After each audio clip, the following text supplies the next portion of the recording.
আগামী 12ই ফেব্রুয়ারি আল্লাহ যেন আমার ভাগ্যে এই মালা লিখে রাখে। প্রিয় ভাইরা আমার, গত 17 বছর আমি কি করেছি, কার পক্ষে ছিলাম, কাদের জন্য লড়াই করেছি, আপনারা সবাই জানেন।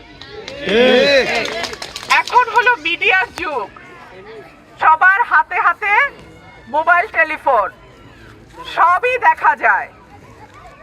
কে রাস্তায় লড়াই করছে, কে পুলিশের বাধা মুখে গিয়ে রাস্তায় বসে পড়ছে, কাকে ব্রাহ্মণবাড়িয়ায় অবাঞ্ছিত ঘোষণা করার পরেও আওয়ামী লীগ আবারও ব্রাহ্মণবাড়িয়ায় গিয়ে মিটিং করছে, সংসদে দাঁড়ায় কে বলছে এই সংসদ অবৈধ, এটা আপনারা সবাই জানেন।